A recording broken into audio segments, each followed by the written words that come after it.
This is a HeadGum podcast.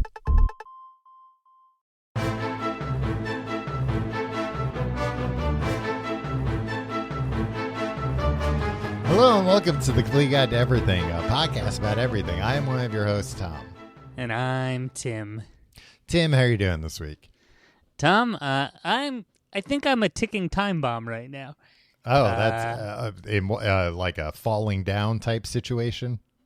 We all knew that eventually that, something like that was going to happen with you, but what? That I would just go on some sort of rampage? That the modern world, society would break me? Yeah. The Egg McMuffins wouldn't be available, and that would be it. That would be the straw that broke the camel's back. Yeah, I never saw that movie, but I remember like when we were kids, everybody's like, "This movie's awesome. This guy's badass." But it's just like about a man having a nervous breakdown and going on a killing spree, right? Yeah, but all the like media at the time was like, finally a movie about a fantasy we've all had. You listen to like they made so many jokes in the 90s, like these postal employees really shoot a lot of people at once. And it's just like, we shouldn't be joking about this. They're like, these crazy postmen. Yeah, the stress of being a postman got to them, and they just started killing people. Isn't that hilarious? Yeah, maybe if there's like a government job that exists in like every town in America, and those people are getting stressed to the point where they start killing people at random, we should look into this. Maybe bring on a few more people to lighten the load. We don't need to. I think that problem solved itself, right? Yeah, or they stopped. They invented email. Email. I think that was one of the reasons why they came up with email, that they needed to take some pressure off these guys. So, next time you talk to one of these postal workers and they're whining and complaining about how nobody sends letters anymore, remind them of the alternative. Yeah, we only did this so you wouldn't shoot us. You think we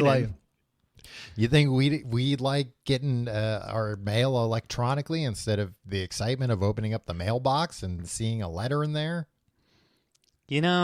Tom, I get angry whenever I get physical mail. Does that happen to you? You open the mailbox, you're like, more of this.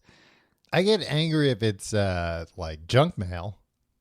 Nah, even when someone sends me a letter, I go, could have been an email. Oh, wow. Yeah. That sounds pretty rude, Tim. What if it came with a check inside of it, though? Well, if it came with a check or if it was sprayed with perfume, I make an exception. Right. That you can't send in an email. You can't spray an email with perfume. When are we going to get email with smell-o-vision, though? Yeah. I mean, I remember... Still working on that, Mark Zuckerberg. I remember in the late 90s or early 2000s, there was some attachment. Throughout the years, there have been, companies that are like, we made an attachment for your computer that will make smells. And everybody's like, yeah, I don't really want that. Not real interested in that, so it never catches on. I was reading an article today while I was waiting for the barber about they invented an electronic lollipop. Real subtle, Tom. Oh, well, I was waiting. Nice haircut. Yeah, okay. They're fishing for the... finally. Looks great. Yeah. I got an electric lollipop? Yeah, I got a story about the barbershop too. But yeah, an electric lollipop that it can make like a bunch of different flavors, and it can mix the flavors together in a way that it can replicate, I don't know what percentage of flavors, but like a lot of different flavors. Oh, like a Coca-Cola freestyle machine, but for lollipops? Yeah, but like you lick it and like electricity is making those tastes happen. Not... Oh, wait. It's not candy? No, it's not candy at all. It's like shocking your tongue in a way not like shocking, but it's, I guess, like triggering the same taste buds, like they figured out how to do that so they can basically make like a metal thing. And when you lick it, it'll taste like whatever, some Silicon Valley egghead has programmed it to taste like. Yeah, this might be an overreaction, but whoever invented that should be beaten to death in the street. Why? That's going to be my falling down moment, meeting the guy who made the electric lollipop. Why? You don't want to have a lollipop that you could just maybe be reading an article about something? You're like, I wonder what that tastes like. In a lollipop, in this example, the lollipop has a personality and a voice, and it'll go like, well, if you're wondering, why not try it? Right. And then he would just show you, like, I don't know. Yeah, but how often are you reading an article and muse to yourself, I wonder what that tastes like? Well, I was also thinking, I don't think I would like this lollipop to talk to me, because then what if I go to lick it and it goes like, that felt nice. And yeah, like, exactly. Oh, come on. No. Oh, that's what this is all I'm a married about? man. Yeah. Oh, unbelievable. And you told me it would taste like berries. It tasted like shit. It wouldn't be good at making the No, flavors? it's very good at it. No, it's very good at it, but it made it taste like shit. Like exactly like it. As a prank on you? As like a prank. It's like This is a pervert and a prankster? This is a very confusing it's kind of like negging, Like that's like, a kind of you'll come back for more. Yeah, like, oh no, come on, do it again. I'm just kidding around. This time I won't make it taste like shit. Yeah. And it's like when is the lollipop itself that's talking. It's like when Richard Gere closes the box when Julia Roberts is trying to get the thing. Yeah, or whatever, right? That's what the lollipop will keep telling me. So it's always trying to relate things to Pretty Woman. When you said an electric lollipop, I thought you were going to say it was a lollipop, but it spins by itself. No, that like, they already have. That I had in the 90s, my friend. Yeah. Now they've come further. We're now the lollipop. How old was this is magazine in the barbershop that you read about this? But anyway, well, let me tell you about being in this barbershop. First off, I don't know. I had them, Tim, second time in my life now I've had a beard trim. Mm-hmm. And I don't know. We have to do this over video because we're both traveling. You've never trimmed your beard. Most of the time you just look like Father Time. Yeah, most of the time I do just look like Father Time. And I got tired of so many people stopping me to ask me what time it was that I decided it was time to get a beard trim. But someone said, hey, Father Time, what time is it? And he said, apparently time to get a beard trim. Well, so I got, when you go to the barbershop and they're like, yeah, what do you want? And you tell them. No, they're generally nicer to me. Yeah, you tell them how you want your hair cut. And with this guy, I just kind of told him and like the beard I want cleaned up. But I thought we're not doing the beard. We're going to do the beard later. We'll talk about the beard when we get closer to the beard. But that didn't happen. He just started cutting it with no questions, about what I wanted. And let me ask you this question. You might not know this name, but let me show you my full face. And now let me ask you, do you think I look like Ra's al Ghul? From Batman Begins. Do it again? Maybe. I don't know. You know what? I don't know what he looks like. Did you ask to look like him? No, I didn't ask to look like him. Like he just he trimmed everything closer than I normally would have it, and then left good. And left the chin very long. Okay. All right. That's cool. Like maybe he thought you had a weak chin. Well, he should have tried taking a swing at me if he thought that. He made a false chin for you out of hair. Yeah, maybe he was just so afraid of nicking my chin that he dare not come close.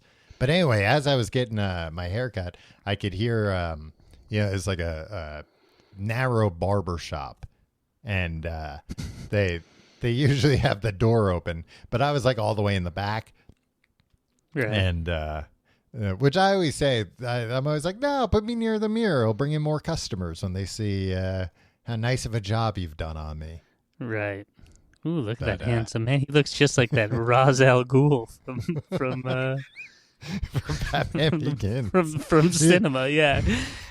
He looks just like Liam Neeson's portrayal of Ra's al Ghul. Oh, that's Liam Neeson. Yeah. Liam Nielsen. Yeah. Spoiler, you don't know that in the beginning. In the beginning, he's Ducard. Hmm. But anyway, I'm sitting there, and they have the door open to the street, and I could hear like some hubbub going on outside, some commotion. Right, And, but you're so far away in this train car like. Yeah, and I barber can't shop. really. Yeah, exactly. But I hear like yelling and stuff outside. I'm like, oh no. So now I immediately think like, okay, well, there's a pair of scissors right there I can grab if I suddenly have to defend myself against Oh, you whatever's should going get on the outside. straight razor. You know, I saw the straight razor, but I thought like, I don't think I'm like that. I would be that skilled at it in a high pressure situation. And that blade goes all the way. Yeah. that. Yeah, whereas feels like you can scissors I injure can just yourself. stab with. Yeah. Okay. Exactly.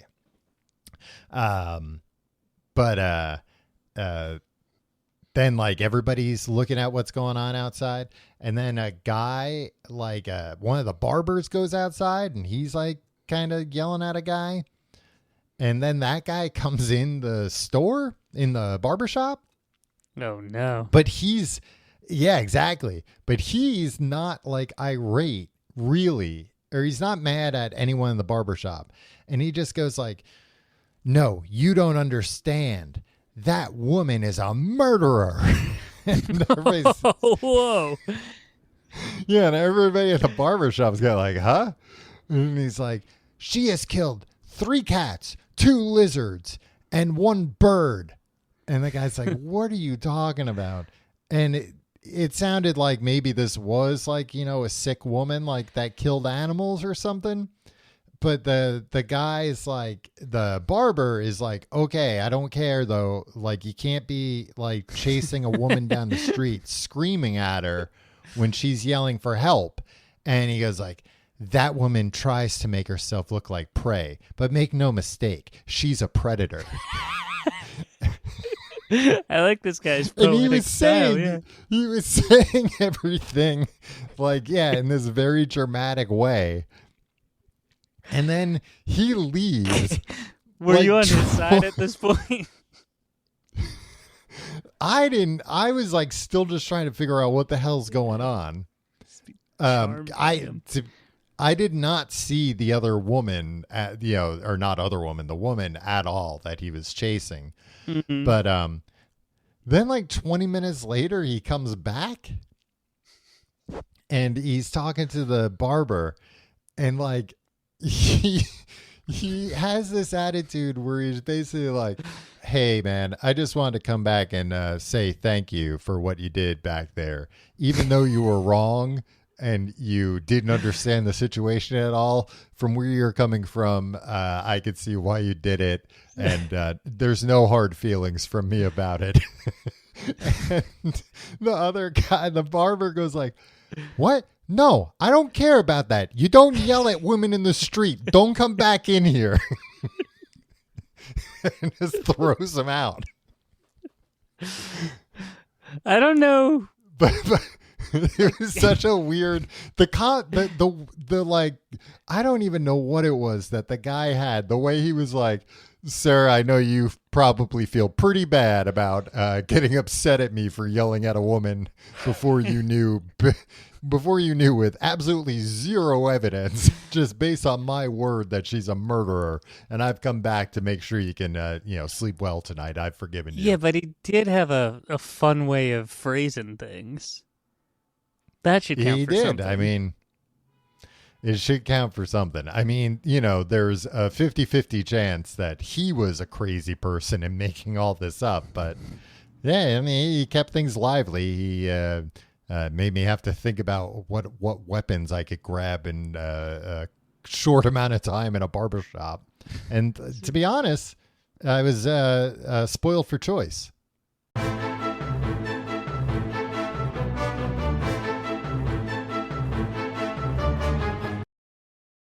Hey, we're doing a Cyber Monday deal, and guess what? It's only running until this Friday. So if you're not already a member of our Patreon, these exclusive deals for new members are going to make you so surprised your wig will fly off.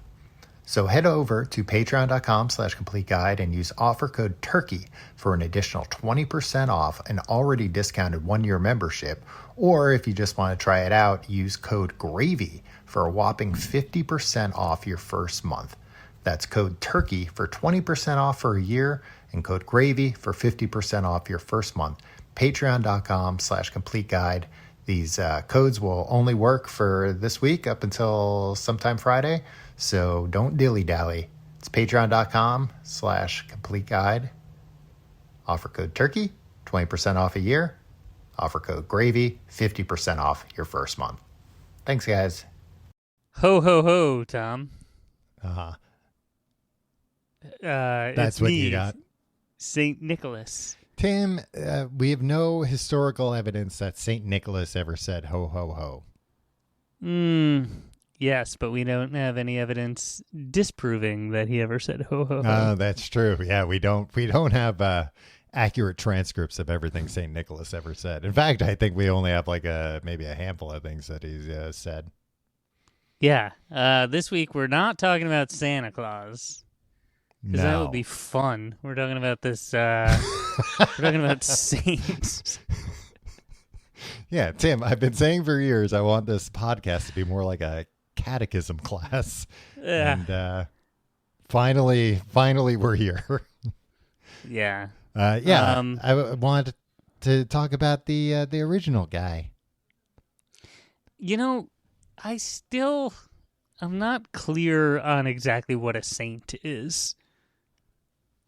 A saint, Tim, is like somebody who is already pretty religious, like already like really not just religious, like, you know, pious. I don't think they have.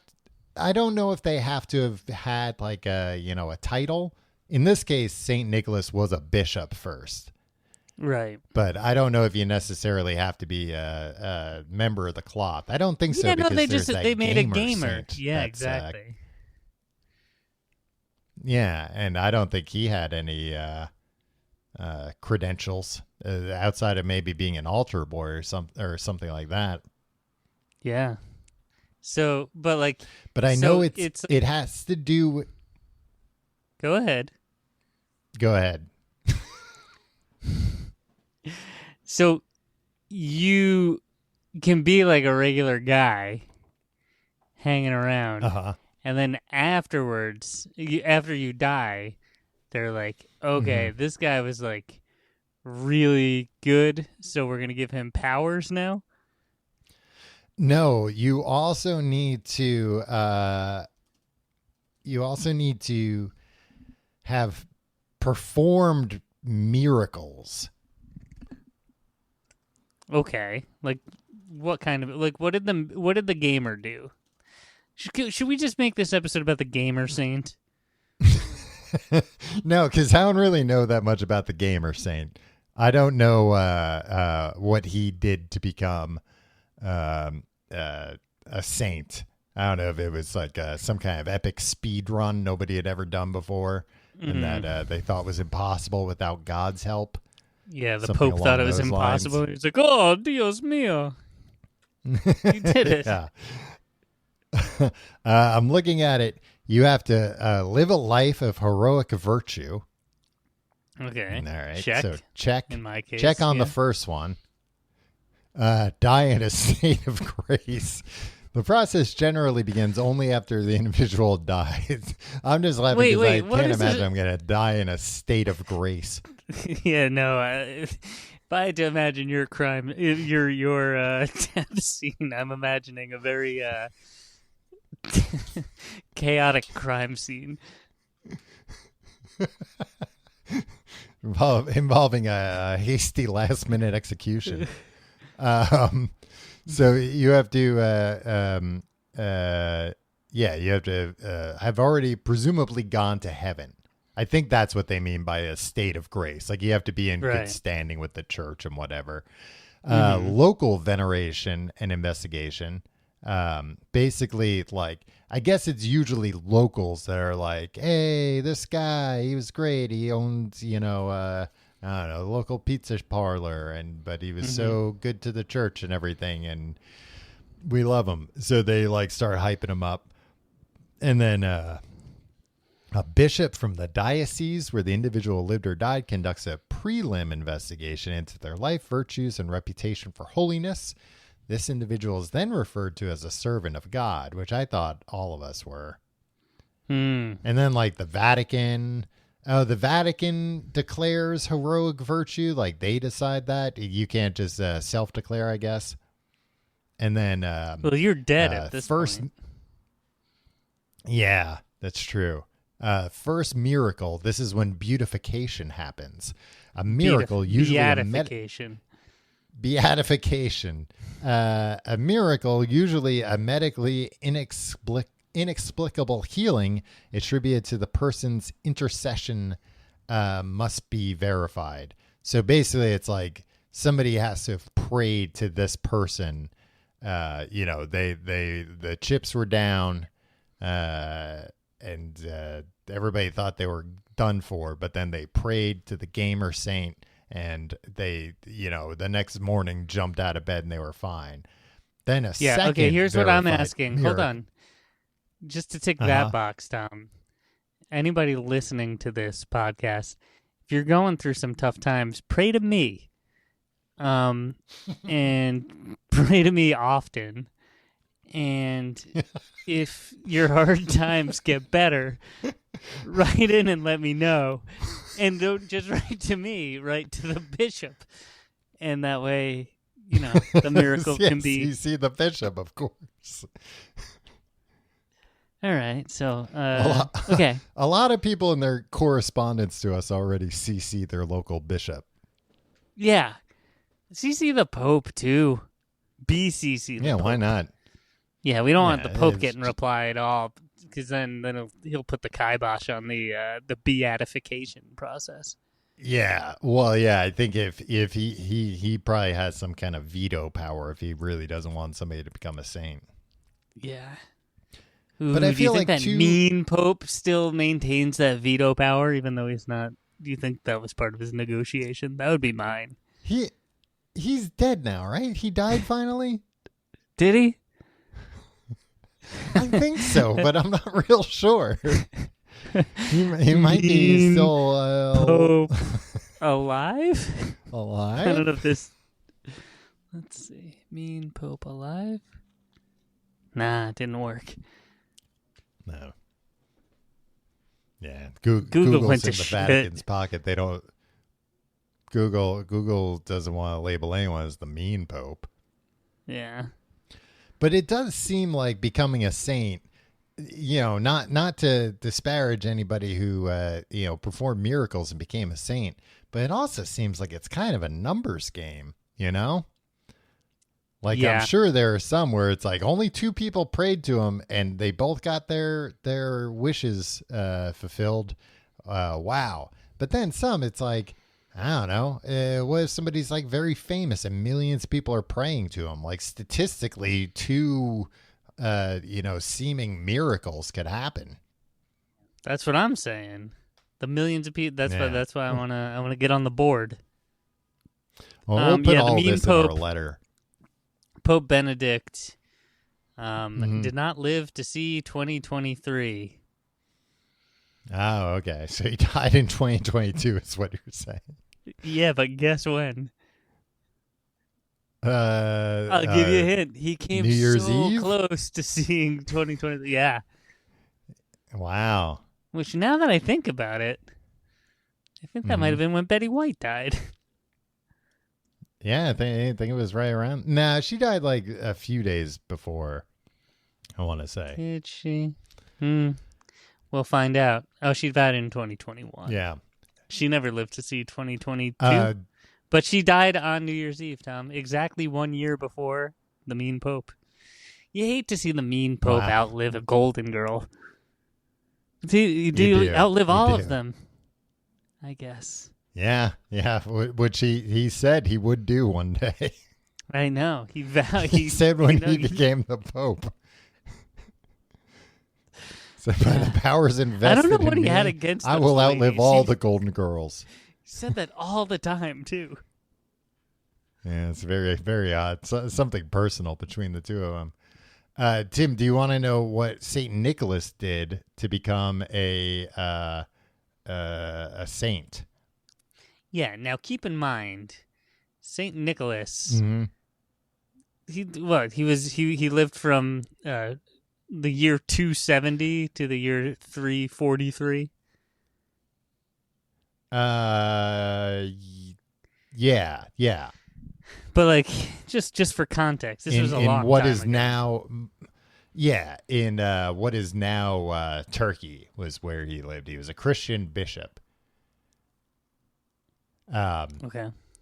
But do you want to know what he did to become a saint? What he did that they were like, no way, no freaking way, we got to make this guy a saint. Yeah, let's hear it. He was visiting. I guess he was visiting like a butcher. Mm-hmm. That's one does. I guess that was like one of the Pope's duties. And or was he just getting like a roast beef sandwich? Nah, it seemed like he was like in charge of inspections or something. Because yeah, kind of like how the barbers used to be the dentists. Yeah, or I'm thinking about like how, like rabbis have to like oversee, food production to make things kosher, to certify it kosher. Mm-hmm. Like maybe it was that kind of a situation. You think? Anyway. Was he a bishop? He went around and a bishop. Okay. All right. So he went to quote unquote visit. He walked the butcher. around. He walked around diagonally. It's a chess joke. Yeah, it's very smart joke, Tom. Wow, what a highbrow sense of humor you have. Hey, maybe next week are you going to appear on Wait, Don't Tell Me? I was I'm planning on sending this episode in as my audition.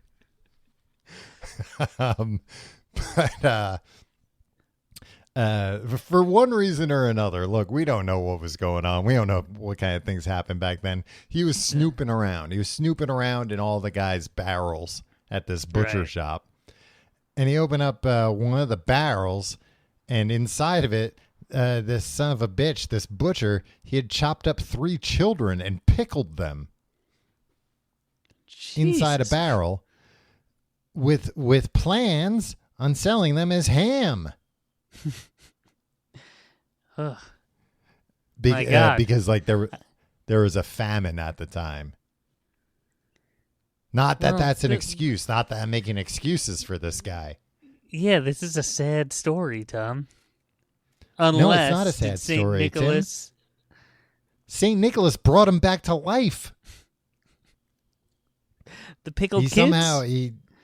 The pickled kids, which honestly, I think them being chopped up was probably a bigger mountain to overcome.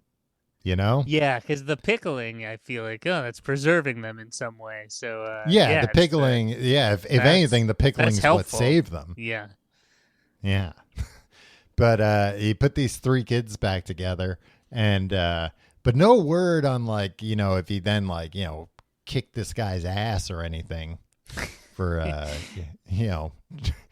chopping up kids and pickling them. Yeah, trying to get away with selling them as ham. I would like to think he kicked that guy's ass. Yeah, I feel like you're really fixated on like the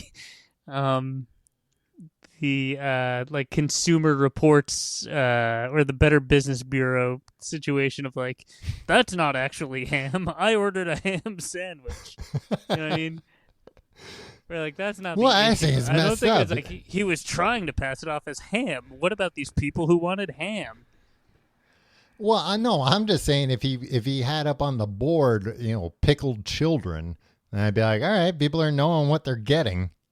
Right. I still disagree with him doing that in the first place, but at least he's not trying to, turn other people into unwitting cannibals. Yeah, that's true. So he put them at, like, I wonder, were these kids, like, could they still play soccer after this? Could they, like, rejoin their... I think so. This is what I'm imagining. Still do the monkey bars?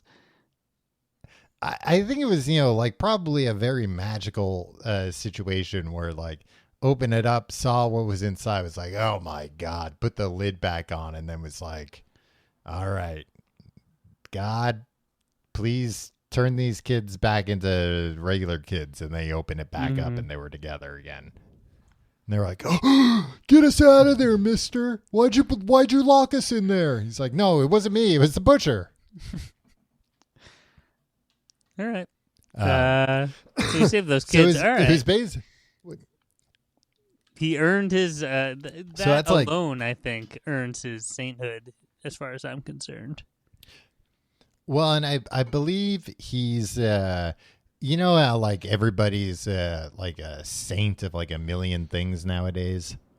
Mm-hmm. Yeah. Oh, of course. By nowadays, I mean, the past 2,000 years. Yeah, me and my boys are always talking about that. We're remarking on how the saints are just like, saints of everything. But I believe one of the things he's the saint of is children. Okay. And I think it's, here it is. He is the patron saint of various groups, including children, sailors, unmarried girls, merchants, and pawnbrokers. Unmarried girls? Unmarried girls. He's there. Or if you're an unmarried girl and you're looking for a saint, pray to this guy. I don't know if I like that. But that's part of why he was, associated with children in Christmas time, because that he's the patron saint of children, and apparently he had a reputation for being like a secret gift giver. Oh. That sounds like something planted by his his PR team. Don't tell anyone, but he really likes to secretly give gifts. Yeah, but he actually gives anonymously a lot to a lot of charitable organizations. No, he had a habit of secret gift giving, which laid the groundwork for modern Santa, and the idea that some guy's just gonna give you some gifts because he's nice. Yeah. He calmed a storm down once using prayers. So that's another miracle they attribute to him. And those are two very helpful things. Yeah. I think it was like it wasn't just, this storm's ruining our day of fishing we were planning on doing out here. It was, it's like it was going to kill him. All right. Good job. Hey. And he's also known for, he learned of a destitute man unable to provide dowries for his 3 daughters, which would have forced them into lives of prostitution. To save them, Nicholas anonymously threw bags of gold into their home at night, providing the necessary dowries and preserving their dignity. Oh, that's why he's the patron. So nobody wanted to marry unmarried girls. These women back then. Yeah. Yep. Until they had you need gold. You need a little dowry to sweeten the pot. Pray to Saint Nick. Do you remember learning about dowries in like 4th grade? Back in the day, this is what a dowry was, right? And it kind of presented I feel to like us they like did it wasn't like talk about it a lot. Yeah, What a weird thing to just kind of be like, all right, yeah, like here, 8-year-old. This is what they used to do, and Yeah. like we're not gonna like pretend like it was really weird. It's just like that's just what was done. Yeah. Well, maybe they were preparing us. They were like, and by the time the end of your life, they'll be back. So Tom, Mm-hmm. after Saint Nicholas, he's dead. He becomes a saint or whatever. Uh, Yeah. He After gets. the Reformation, Do you think when that beautification happens, that it's like that that's not what it's called. montage in Pretty Woman? Where she's trying on the Which, dresses. yeah, she gets like the whole makeover, and they're playing the song "Pretty Woman." Tom, again, I think you're mispronouncing that word. I don't think that's. Well, what is a beatification? It's a religious thing. Nobody knows. What? Tom. Oh, look at me! I'm beatified. Nobody knows what that is, but look at me! I'm Ooh, beautiful. you look. People know what You that look is. beautiful tonight. Yeah, you would just think they're mispronouncing it. I think you're Tom, mispronouncing it, by the way. after the Reformation, Tom. This is all Mhm. according to the Encyclopedia Britannica. Oh. Devotion to Nicholas, Mhm. Saint Nicholas, disappeared in all of the Protestant countries of Europe except for Holland. Tom, did you know this? Yeah. In Holland, No. they were like, "Oh, he turned into this legend of Sinterklaas."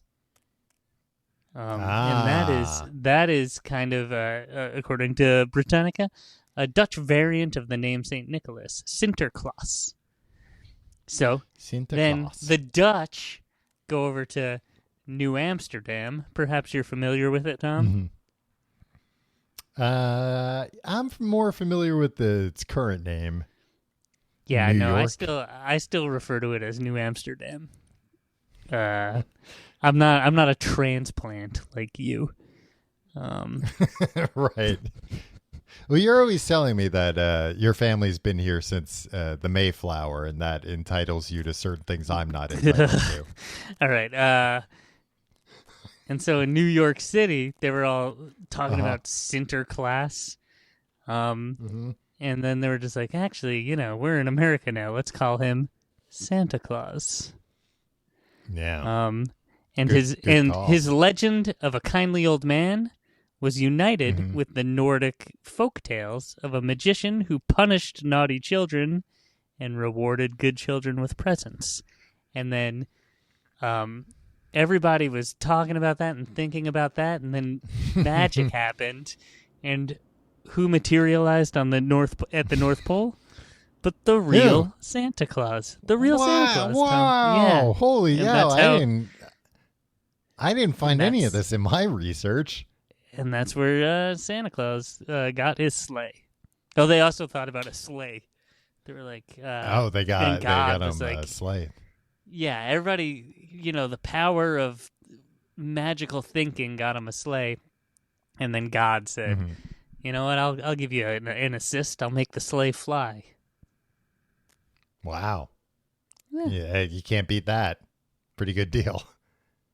Pretty good deal. And that's how we get our gifts every December 25th. Good night, everybody. Also, that Saint Nicholas guy, he had a white beard, like Santa Claus. Or Father Time. Did you know that? And No, or I don't like believe Father that Time. either. What? That he had a white beard? I guess everybody had a white beard back then. I think as long as you live long enough, you wind up having a white beard. And there's a lot of old stained glass of him and stuff, and he's got a white beard in it. Yeah, but they didn't make that in real time. I don't. What do you mean? Make it in real time? Like they change they don't it as know. he aged? No, they don't know what he looked like. I believe that kind of stuff. Like I believe that it was like the only thing that got passed along was this guy had a white beard. Yeah, but Like everything who else knows? about him, sure, they don't. But I think they could have remembered he had a white beard. When was that He's also stained one of these glass? guys. Okay, go Oh, on. when was it made? I don't know, Yeah. but he was like they. Where do I have it in It my wasn't notes like a about when guy being they? like, "Oh, I saw him one time." This was like generations and generations later. Well, let me tell you this, Tim, because he died in 1343, but in 1087 they moved his remains to Italy, where they were enshrined, and that like really hyped him up a lot. Once they hear like, Wait, oh, there you hear hold this, on. they're moving this guy's body to Italy. He must really be doing a great job. Wait, hold on. What years did you say? Uh, yeah, like 700 years later, they moved his body. Uh, 650 years later. That's what I'm it saying. Even wasn't. 650 years later, they got him, still hanging around. Was he pickled in the brine? I think when you become a saint, you like naturally pickle. I think that's part of it. If like your body doesn't decay, they're like, up, something's up. Either this guy loved pickles or we got a saint on our hands.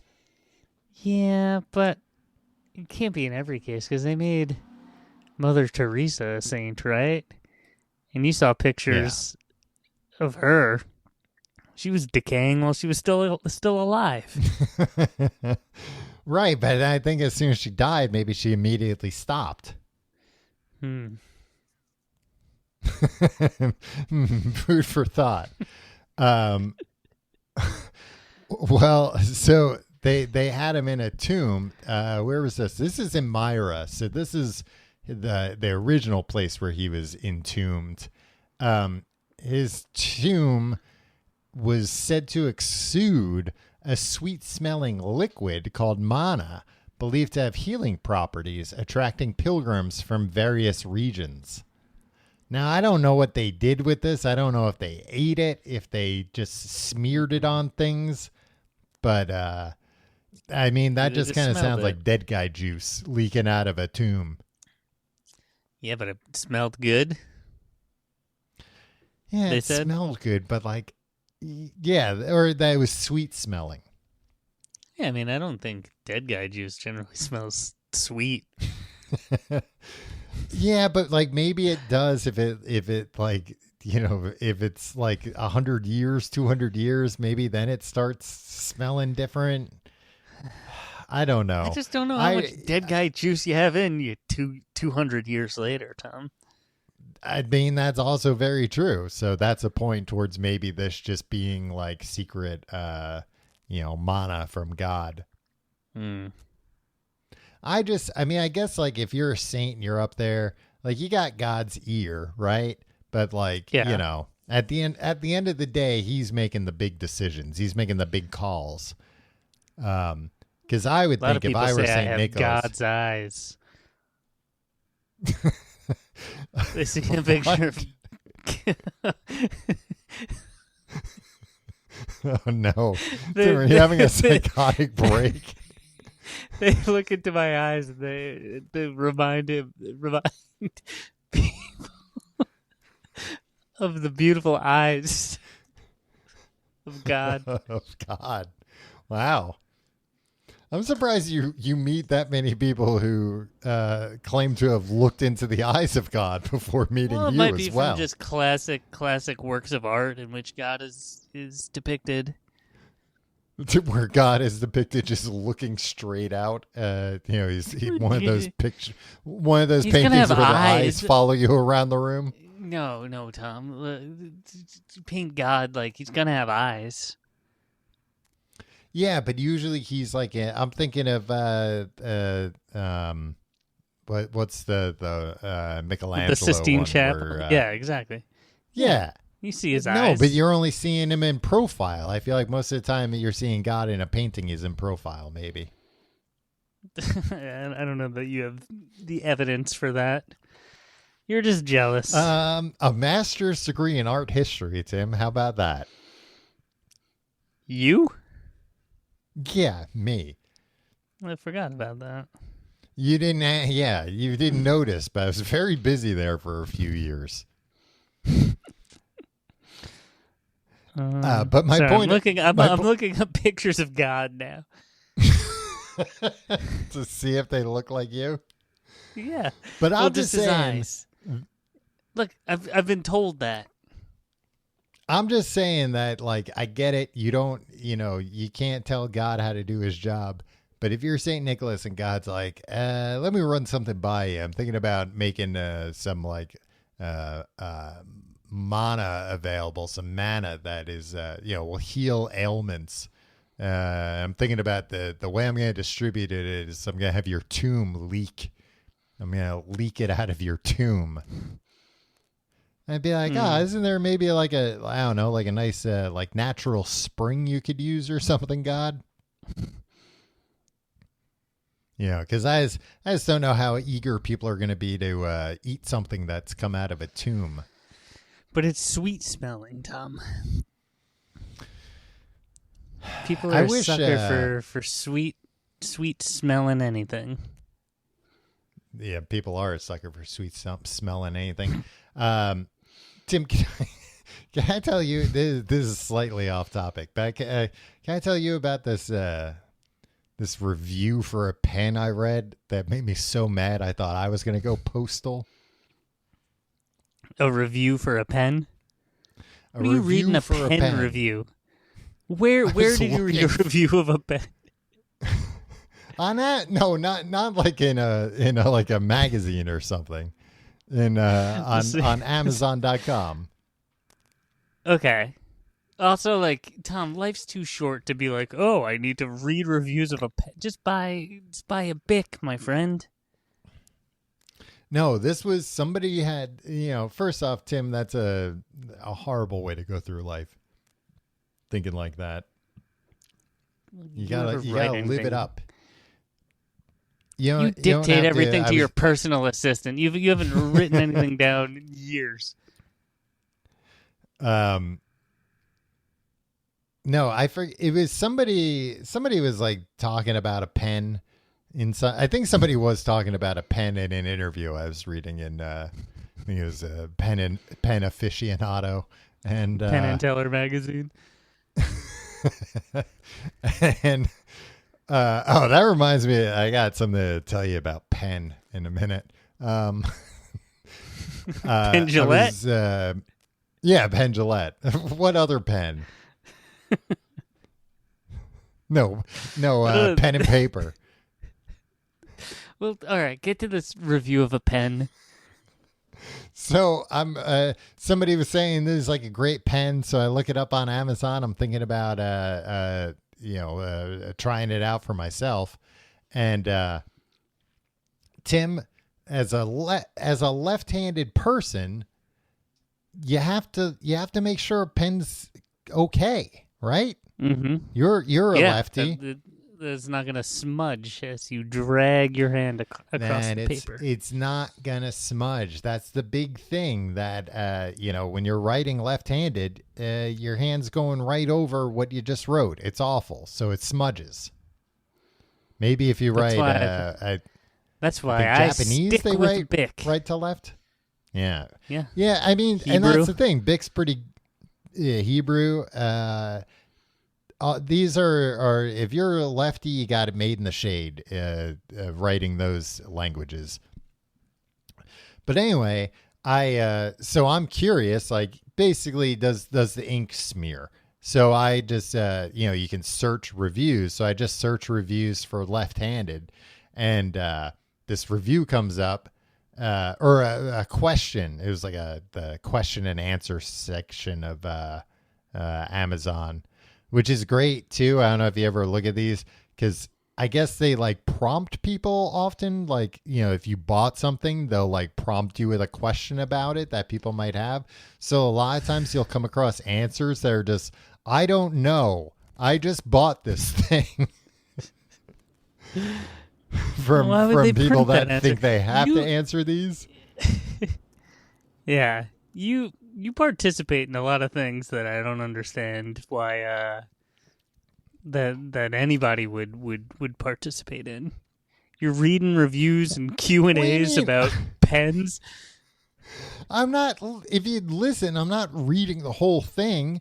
I'm not, taking the afternoon off just so I can go through and make sure any possible question I have is answered. I'm looking. You can search. That's the beautiful thing about computers nowadays. I don't have to read them all. I can have a computer read them all. Right. Mm-hmm.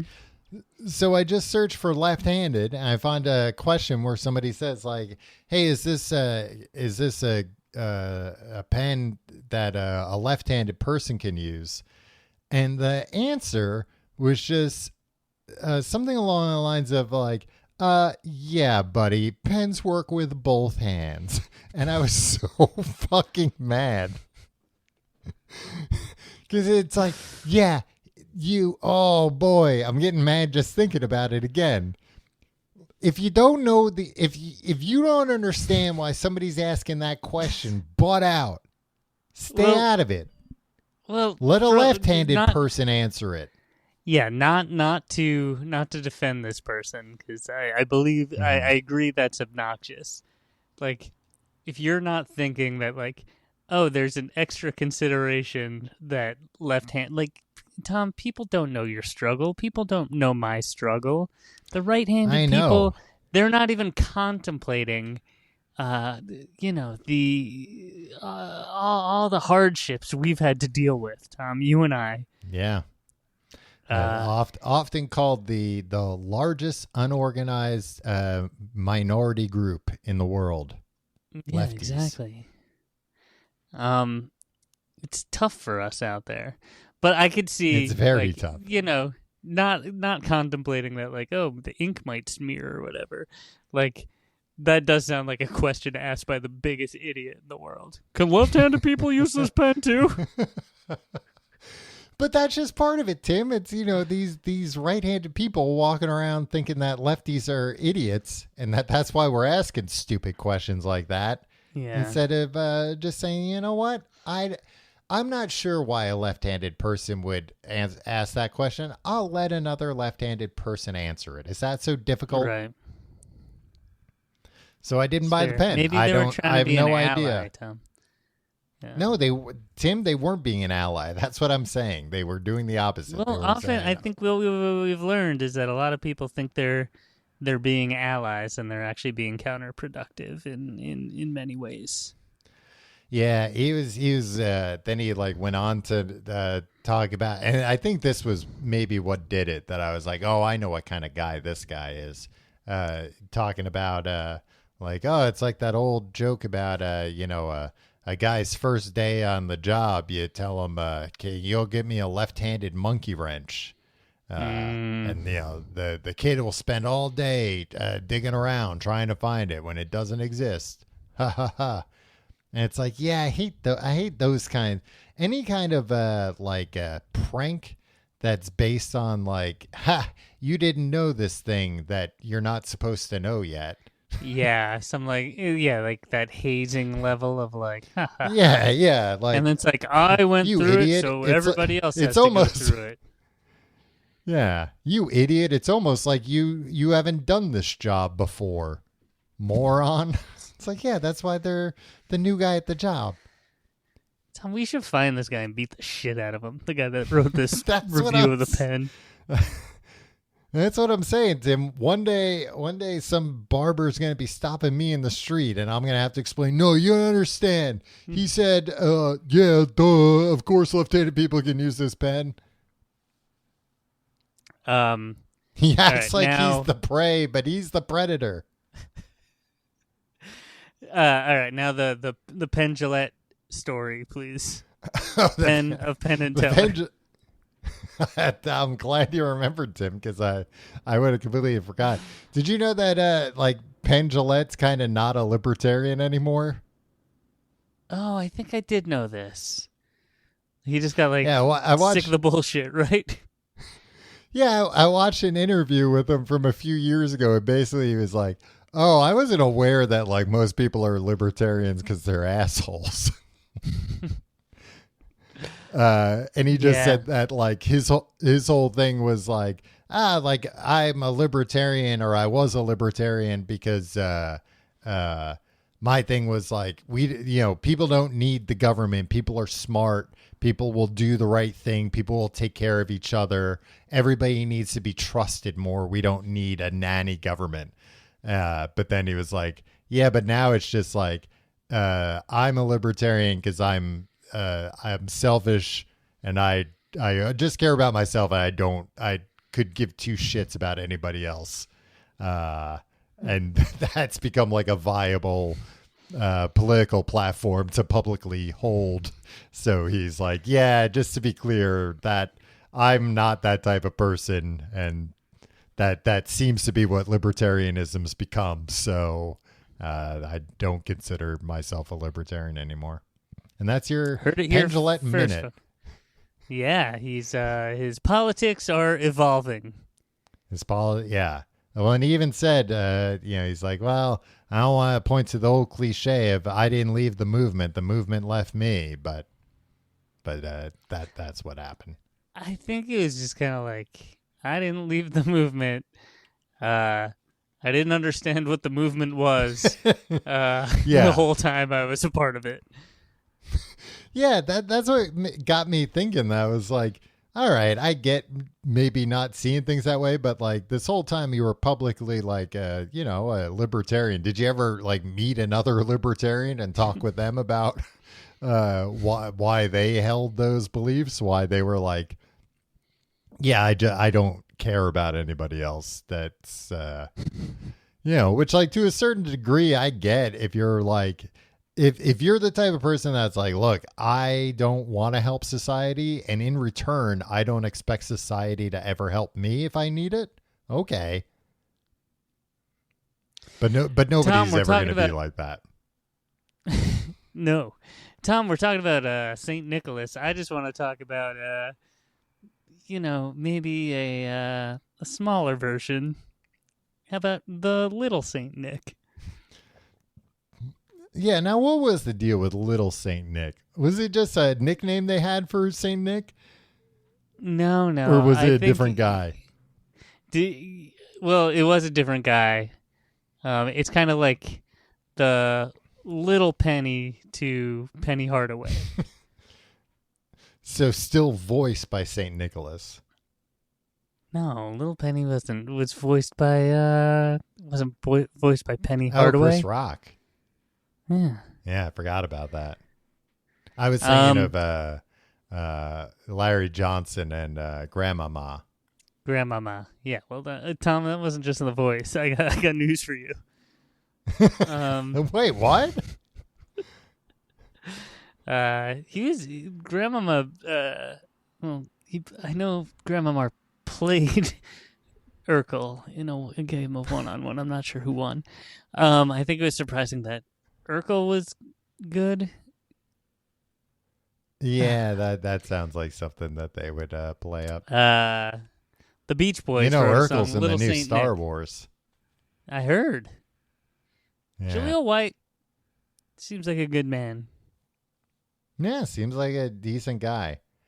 For some reason recently on YouTube, I got served like the Dustin Diamond tribute scene from the Saved by the Bell too, reboot. but I didn't click on it. Oh, I clicked on it. Yeah, I don't. It was like not very good. I was in a place where I couldn't click on. I don't remember what the scenario was, but I was like, a funeral. I don't want to. I don't want to bookmark this for later because like that might like really screw up my algorithm. Like, Yeah, I really do want to. That's gonna let the algorithm think I'm really into this.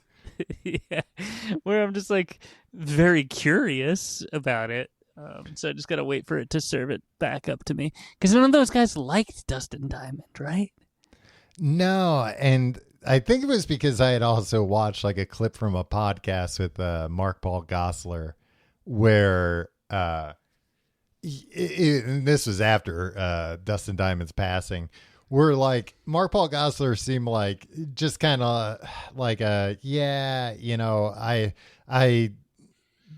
felt real weird about like that when he put that book out and it like said all this stuff about us.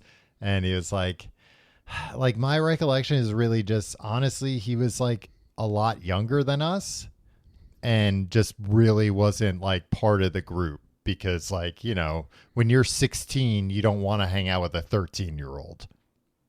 Right. Which like totally makes sense. But at the same time, I'm sure like Mark Paul Gosselaar and all those people were just as shitty as any normal teenager would have been to somebody like Screech in real life. Yeah, I think he was just it was probably a real life Screech dynamic. And yeah. hey, who among us hasn't fallen prey to a real life Screech dynamic? Not me. Little Saint Nick, Tom. The Beach Boys song, first track off the Beach Boys Christmas album. Do you know it? Little Saint Nick, little Saint Nick. It's the little Saint Nick, little Saint Nick. Yeah, you know what always annoyed me? When I was a kid, I was like, this sounds like Little Deuce Coupe. Right? And I was like, is this like, did they parody their own song, Little Deuce Coupe? Right? And that makes sense. Like they made a Christmas version of Little Deuce Coupe. No. They released Little Saint Nick, and then 6 months later, they came out with the Little Deuce Coupe single, and nobody said anything about it. So Little Deuce Coupe is the parody. Yeah. They did a reverse Weird Al. Yeah, imagine if somebody came out with like a parody version of Grandma Got Run Over by a Reindeer. It was just like, you know, a regular popular song. About a grandma not getting run over by a reindeer? About like something like, I don't know, a Little Deuce Coupe or something. Yeah. You know, a normal thing you would make a song about. If you like the show, you can find out more at tcgte.com. You can check out patreon.com/complete guide for our Patreon. This week we're doing the third part of the gauntlet. 3 weeks of gauntleting. We're regular gauntleteers at this point. Before we get into the most gumpterful time of the year, starting next week. Yeah. Yes. So if you're interested in that, check out patreon.com/complete guide. And especially if you're listening to this episode right when it comes out, there might be a little deal going on there. Yeah, you might want to check out at patreon.com/complete guide. Yeah. And if you're going to sign up for Patreon, don't do it through the iOS app. Do it from a web browser. Yeah, just do it on the website. It's cheaper that way. And check out tcgte.com for links to our social media, our Patreon, like I said, our Discord, and our subreddit. Tom, Tim, have you never? Yes. You never Go asked ahead. why I was a ticking time bomb. Oh no, yeah, I figured by the end of it I would find out. Yeah, no, you just started talking about getting a haircut for 45 minutes. Tom? It was important. A murderer almost came in. Right before we recorded, Tom, I went out and got the devil's cocktail. Oh. The COVID booster and the flu shot. Both in his no. right arm. So any minute now, I'm just going to be in the fetal position because the COVID vaccine knocks me out. Yeah. Well, it's that 5G. That Fauci's got all that stock in. Do you know he had a lot of stock in 5G? That's something you could buy stock in, right? Jim, it is. These guys, yeah. Buy and sell 5G all day. Well, everybody pour one out for Saint Nicolas. And drink up the dead man juice in his honor tonight. We'll Merry Christmas, everybody.